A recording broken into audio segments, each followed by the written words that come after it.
Kalau ini namanya adalah media mekanis. Nah, ini top mekanis. Nah, ini terdiri dari Kalnes, terus Jetmet, sama oyster atau jaring nelayan. Ini tapi kita di sini tidak memakai jaring nelayan. Untuk pengganti jaring nelayan kita pakai namanya adalah Jetmet. Nah, Jetmet seperti ini. Nah, ini untuk menyaring kotoran-kotoran yang dari kolam supaya mengendap di filter sini. Nah, untuk cara pembersihannya ini sangat mudah sekali.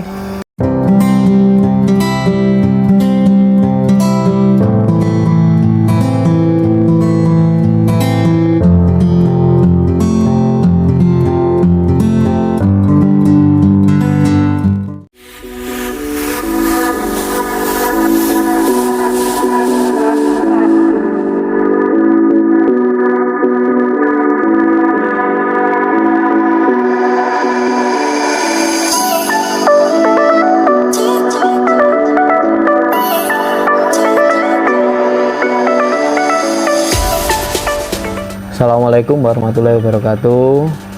Perkenalkan, nama saya Titus Febrian Harisandi. Umur saya 34 tahun. Alamat saya di Desa Menang, Kecamatan Pagu, Kabupaten Kediri. Kenapa saya memilih bidang perikanan? Karena di bidang perikanan ini untuk menggali potensi di wilayah Kediri itu cocok kelihatannya, dan ini cocok juga dengan program pemerintah tentang swasembada pangan. Ya, alhamdulillah untuk nilai-nilai saat ini tergolong stabil daripada komoditi ikan yang lainnya seperti itu. Dan alhamdulillah nanti mungkin kedepannya juga akan menyerap banyak tenaga kerja sekitar. Tuh, misi saya seperti itu. Kolam kita masih sedikit, Mas. Masalahnya ini kita masih terus bereksperimen kan. Ini masih 10 kolam sementara. Terkait dengan modal dan jumlah nominal, itu memang agak sedikit lebih besar daripada pembuatan kolam-kolam yang lainnya. Masalahnya kita mengadopsi dari 2 sistem, yaitu bioflok dan sistem RAS. Memang, Mas, asal muasalnya kita memang dari hobi ikan, terutama di koi ini. Makanya saya mempunyai pemikiran bagaimana cara memadukan antara sistem kolam ikan hias dengan sistem kolam atau budidaya ikan konsumsi. Nah, seperti itu. Masanya pada dasarnya pelihara ikan adalah pelihara air untuk menjaga kualitas air. Kita bisa memelihara air, otomatis ikan akan hidup di situ. Tapi terkadang orang itu salah kaprah dalam mengartikan itu. Orang itu mengartikan fokus di ikannya, tidak di medianya. Nah, ini harus dibalik. Kalau kita bisa memelihara air, otomatis kan ikan akan hidup di situ, apapun jenis ikannya. Kita mengadopsi antara sistem bioflok dan dengan sistem RAS. Itu kenapa kita kok sistem bioflok itu kita menggunakan full probiotik, pakannya pun kita bibis dengan probiotik juga, tapi kita padukan dengan sistem RAS. Nah, jadi untuk memanajemen kotoran dan perubahan dari amonia ke nitrit sehingga menjadi nitrat, ini kita percepat dengan menggunakan sistem RAS-nya. Itu jadi perpaduan antara 2 sistem menjadi 1 seperti itu. Otomatis kalau kita mengadopsi sistem RAS, ini kan harus ada pompanya untuk mensirkulasi air. Nah, kalau kita masalahnya menggunakan aerator yang besar, kita menggunakan supercharge 1500 AMR dari kilang tilapia yang juga sebagai mentor saya. Maka dari itu kita menggunakan aerator yang besar ini untuk menjadikan atau memfungsikan sebagai juga pompa untuk mensirkulasi ini. Jadi untuk pompanya itu tidak menggunakan listrik. Mungkin ini masih awam ya untuk di budidaya nila, tapi untuk sistem yang air lift ini, pompa tidak menggunakan listrik, ini sudah banyak mas untuk diterapkan di kolam-kolam koi itu. Mungkin kalau nila masih sebagian yang tahu, tapi kalau koi ini sudah sistem sudah lama. Untuk sementara ini kita harus mempelajari dari karakter ikan tersebut mas ya, seperti contoh ikan gurame lah. Ikan gurame itu kan sifatnya agak pemalu. Nah, kalau kita pakai sistem yang full aerasi seperti di sistem bioflok itu kelihatannya menurut saya itu kurang pas. Masanya dia kan karakter ikan yang agak rawan stres seperti itu. Kalau nila ini karakternya beda memang, dia makanya rakus dan mempunyai sifat mentalnya itu bagus. Nah makanya tidak semua ikan bisa diterapkan di sistem bioflok semi ras ini. Nah, kita harus juga melihat dari karakteristik ikannya seperti itu. Mungkin kalau lele saya juga kurang tahu lah, kalau lele memang belum kita riset kembali. Kalau yang sistem ras itu pada dasarnya itu ada media mekanis dan ada media biologis. Untuk yang kita terapkan di sini cuma ada 2 tong dengan kapasitas per tong 200 liter, jadi sangat minim sekali. Kalau kita melihat dari prinsip dasarnya sistem ras itu adalah sistem filtrasi itu adalah 40% dari banyaknya kubik di dalam kolam, banyak kubik airnya itu. Kalau kita mengadopsinya, jadi kita dibuat semi. Nah, untuk yang mekanis kita dari MBBR atau Kalnes K1.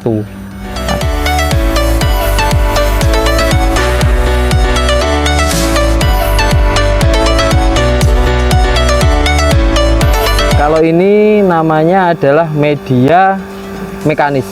Nah, ini top mekanis. Nah, ini terdiri dari Kalnes, terus Jetmet, sama oyster atau jaring nelayan. Ini tapi kita di sini tidak memakai jaring nelayan. Untuk pengganti jaring nelayan kita pakai namanya adalah Jetmet. Nah, Jetmet seperti ini. Nah, ini untuk menyaring kotoran-kotoran yang dari kolam supaya mengendap di filter sini. Nah, untuk cara pembersihannya ini sangat mudah sekali. Oke.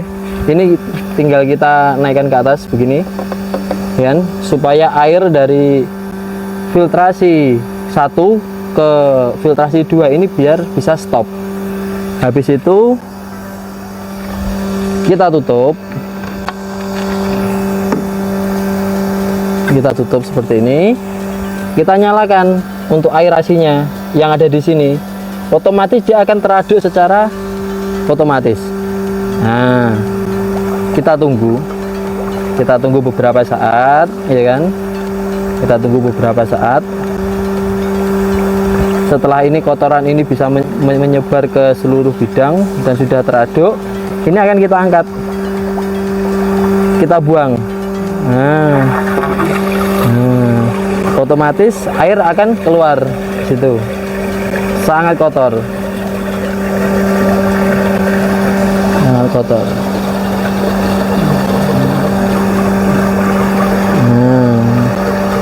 Ini yang sudah saya bicarakan tadi. Ini untuk yang mekanis pertama ini kita menggunakan Kalnes K1 sebagai statiknya. Jadi kita gunakan sebagai media mekanisnya. Contoh kita buka.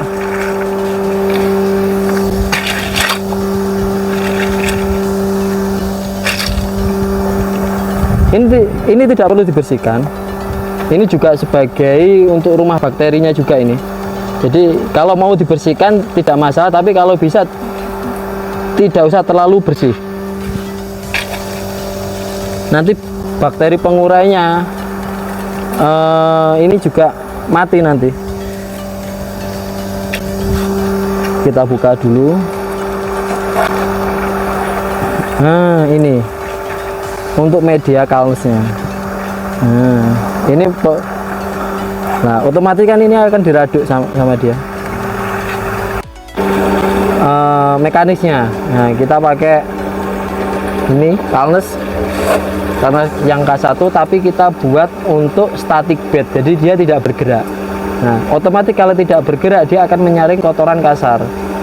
Nah, kalau untuk yang ini bergerak namanya moving bed, itu dia akan menjadi media biologis. Nah, seperti ini harus bergerak terus. Ini harus bergerak terus ini. Untuk kalnes ini kita menggunakan perbandingan 1 kubik air sama dengan 1 kilogram kalnes. Nah, jadi kalau ini adalah 10 kubik, jadi kalnes yang kita gunakan adalah 10 kilo. Perbandingannya seperti itu, Pak. Nah, ini sensitif terhadap cahaya matahari, jadi kalau bisa jangan sampai dibuka. Nah, seperti itu, agak sensitif. Terus setelah itu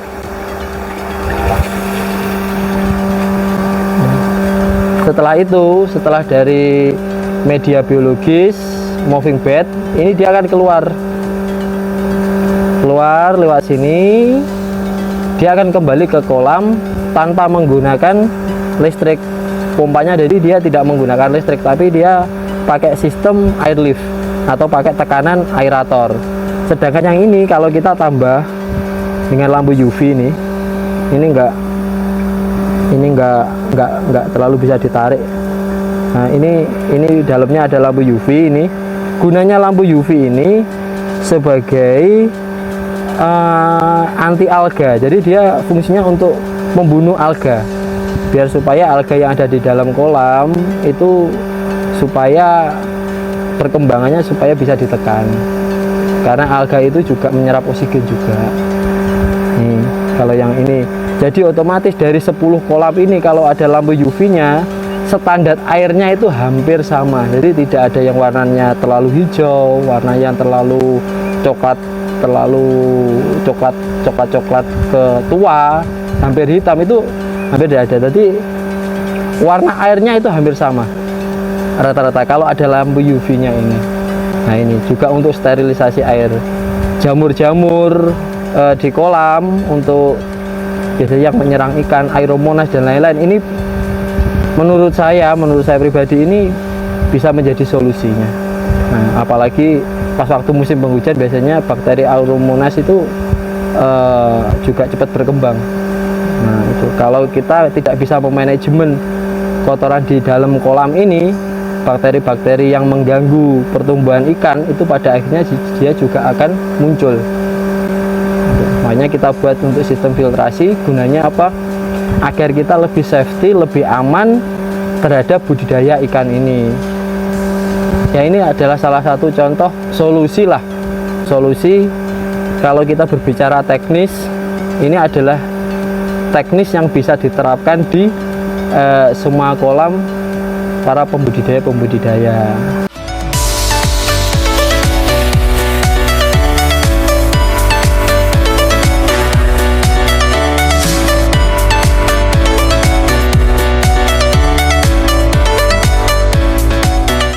Diameter 4 ini kan mempunyai 10 kubik air atau 10.000 liter air. Nah, ini kalau kita mengadopsi sistem ras ini harus 20 tong, Mas. 20 tong air. Nah, estimasinya. Nah, kalau 20 tong air, yang pertama adalah memakan tempatnya kan terlalu besar. Dan kita sistem seperti ini, ras yang asli itu kita aplikasikan di skala produksi yang besar, otomatis kurang efisien. Padahal kalau kita sebagai pembudidaya itu adalah yang penting adalah cuannya. Nah, seperti itu. Kalau bisa tempatnya seminim mungkin, hasilnya semaksimal mungkin. Kalau dari bakterinya kita menggunakan probiotik, Mas. Probiotik yang kita bibis kita campurkan ke pakan itu, ya kita buat sebagai bakteri starternya di situ, gitu loh. Seumpama kan namanya makhluk hidup ya, pasti dia bakteri itu akan berkurang, atau karena terus pada waktu hari ini kan musim-musim penghujan ya, otomatis kan air kan juga meluber keluar, otomatis kan bakteri yang ada di dalam kolam kan juga berkurang pada akhirnya. Itu kita perlu tambah untuk probiotik untuk bakteri starter atau pengurai dari amonia menjadi nitritnya biar lebih cepat. Jadi kita pada dasarnya tidak hanya menghidupkan bakterinya, tapi kita juga menyediakan rumah untuk bakteri itu sendiri. Jadi untuk proses nitrifikasinya lebih cepat, seperti itu. Jadi tidak, kotoran itu tidak kita campur di dalam kolam, kita hidupkan bakterinya untuk mencerna dari amonia menjadi nitrit, tapi kita menyediakan rumah bakterinya yang berada di filtrasinya itu dengan media Calnes K1 itu. Kalau masalah pembersihan itu sebenarnya kita relatif itu kita melihat dari pola hidup ikan sendiri. Biasanya kita lihat dari pola makannya. Kalau ikan itu makannya lahap, otomatis kandungan amonia atau nitritnya itu berarti rendah yang ada di dalam kolam. Selanjutnya kita lihat di sistem filtrasinya, di chamber mekanis atau tong mekanisnya itu. Kalau seumpama itu sudah terlalu banyak kotoran di situ, ya perlulah kita untuk pembersihan secara berkala. Ini tidak ada patokan berapa hari atau berapa minggu atau berapa bulan untuk pembersihan.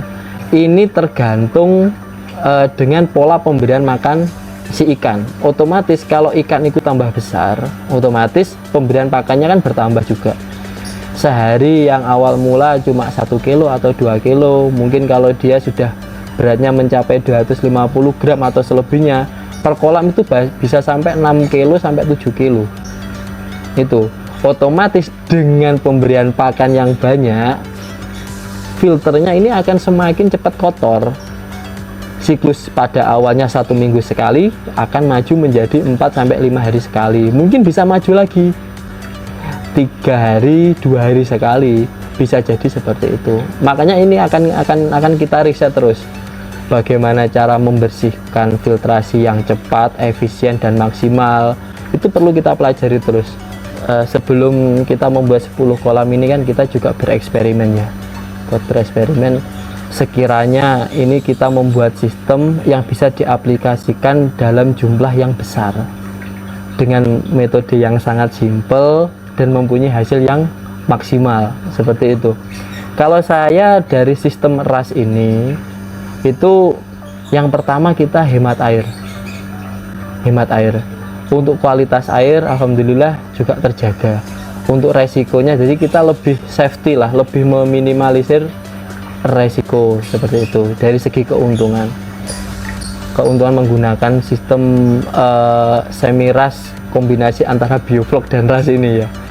Kalau dari segi negatifnya, otomatis investasi yang kita keluarkan itu akan sedikit lebih banyak, lebih besar.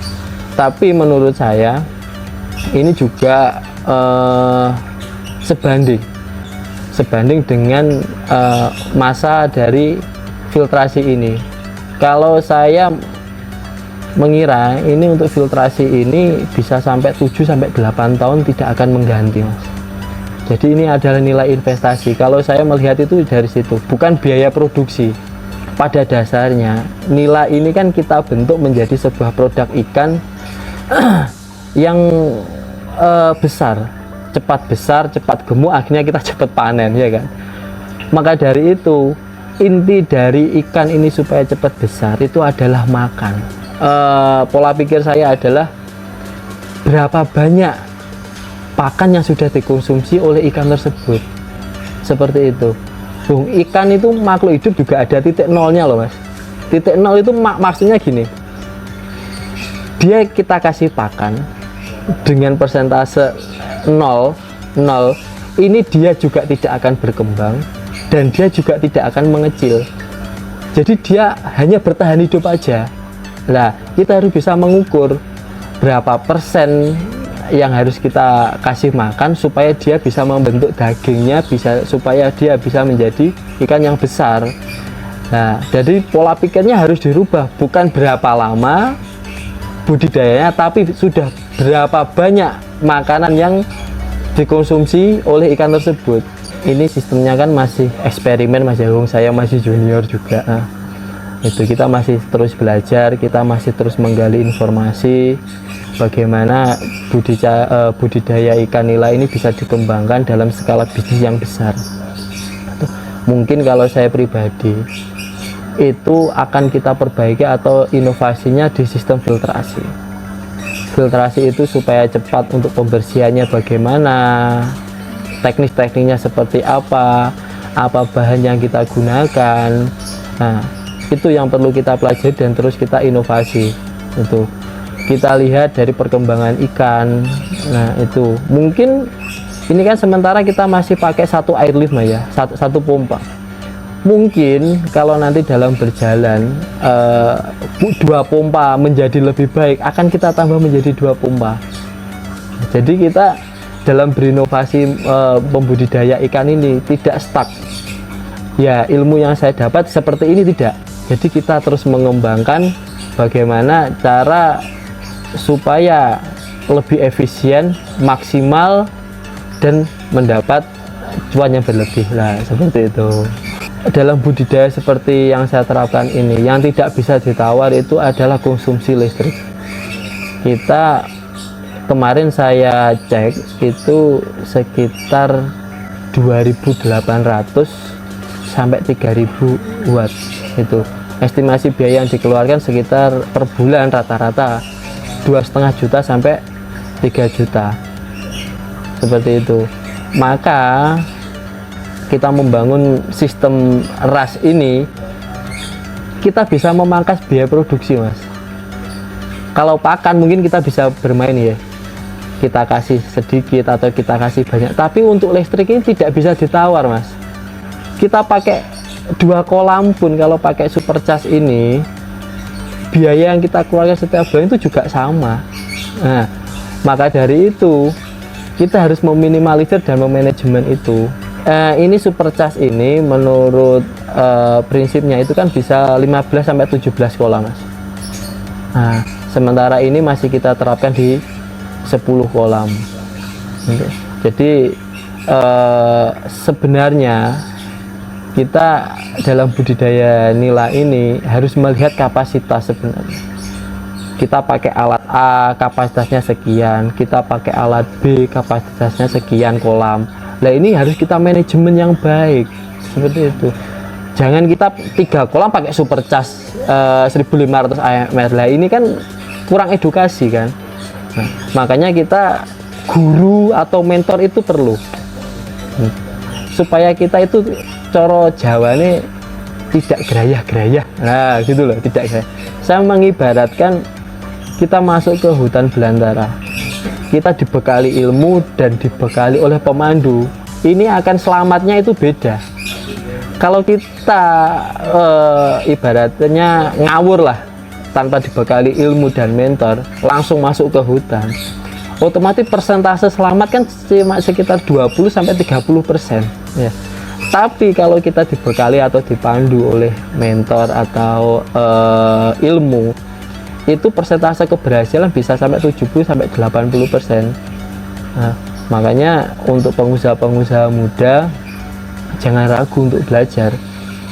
Saran saya, cari mentor yang baik, cari mentor yang bisa memandu kita dari mulai nol sampai kita berhasil. Hambatan atau masalah yang kita hadapi, nah, itu adalah berasal dari diri kita sendiri sebenarnya. Sebagaimana kita menganggap masalah atau hambatan itu sebagaimana besarnya. Terkadang mungkin, Mas ya, dari orang lain itu menganggap masalah, tapi dari kita tidak menganggap masalah. Nah, pengusaha ini kita diciptakan untuk mengatasi masalah tersebut. Namanya pengusaha, Mas. Pengusaha ini adalah mengatasi masalah, gitu loh. Semakin lama dan semakin besar kita menjadi pengusaha, semakin tambah masalah. tambah masalah. Itu yang terutama adalah di pengusaha itu, yang pertama adalah mentalnya. Yang digembleng itu adalah mental dari seorang pengusaha. Jadi kalau kita pada waktu berada di bawah, bagaimana kita bisa keluar dari zona itu, kita bisa naik lagi bertahap by tahap. Lah ini kita memerlukan proses relasi dan pemikiran yang luas. Basicnya seorang pengusaha seperti itu. Orang wirausaha itu mudah, ada modal, kita menemukan bidang usaha, berjalan seperti itu. Tapi untuk mempertahankan sebuah usaha ini yang nggak mudah, Mas. Tantangannya itu besar. Yang pertama dari sistem administrasinya, dari sistem SOP-nya. Lah ini kita harus belajar terus. Makanya pengusaha ini untuk saya pribadi harus sering sharing, harus sering membuka diri untuk mendapat wawasan yang lebih luas, kepada sharing-sharing pada senior, kepada orang lain. Mungkin ilmu yang kita dapatkan itu mungkin juga tidak dari senior. Nah, bisa jadi ilmu yang kita dapatkan adalah dari orang-orang yang belum tentu menggeluti bidang itu. Terkadang seperti itu. Jadi banyak pola pikir pengusaha itu harus dibuka seluas-luasnya dan selebar-lebarnya. Dan terutama terlebihnya adalah lebih ikhtiarnya itu lebih tinggi. Nah, itu. Jadi nilai agamisnya harus lebih tinggi. Masanya harus percaya, percaya dengan takdir. Belum tentu kita berusaha sekarang, besoknya bisa kita gajian. Tidak seperti itu dalam prinsip pengusaha. Kalau sebagai owner seperti saya, karyawan saya akhir bulan atau awal bulan sudah gajian, belum tentu saya sebagai pengusaha saya gajian, belum tentu. Usaha perikanan yang saya jalankan ini, harapan saya sebagai pemula, Mas, ya, pemula itu jangan takut untuk mencoba apapun usaha itu. Jadi kalau kita prinsip pengusaha adalah berusaha. Nah, kalau saya sharing dengan Pak Syihab, kita harus berusaha, yang berkata adalah takdir. Nah, seperti itu. Jadi untuk calon-calon pengusaha muda, jangan takut untuk berusaha. Yang penting coba dulu. Masalah hasil, yang penting kita sudah tekun, kita niat ingsun untuk berusaha, untuk mendapatkan rezeki yang halal. Insya Allah nanti juga akan dikabulkan oleh Tuhan. Seperti itu. Tapi untuk dunia perikanan di wilayah Kediri, saya harapkan untuk wilayah Kediri bisa menjadi sentralnya ikan nila. Nah, jadi menjadi produk unggulan kabupaten. Jadi biar terkenal bukan hanya koinya yang ada di Kediri, tapi juga produksi ikan nila, terus ikan lele nya juga akan menjadi go nasional.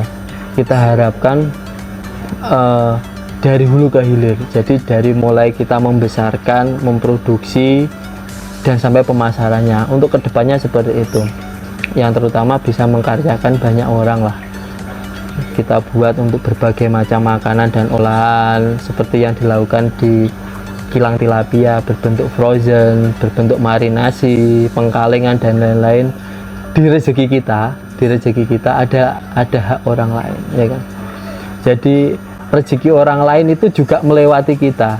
Nah, seperti itu. Jadi yang Maha Kuasa menurunkan rezeki kepada karyawan-karyawan kita itu melewati kita. Nah, otomatis kalau karyawan ini menjadi banyak, semakin sejahtera, otomatis dengan sendirinya rezeki kita juga akan ditambah oleh Tuhan Allah. Nah, seperti itu. Saya Titus Febrian Harisandi, terima kasih sudah menonton channel Bicara Ikan. Inilah inspirasi usaha perikanan versi saya. Untuk kurang lebihnya saya mohon maaf. Wassalamualaikum warahmatullahi wabarakatuh.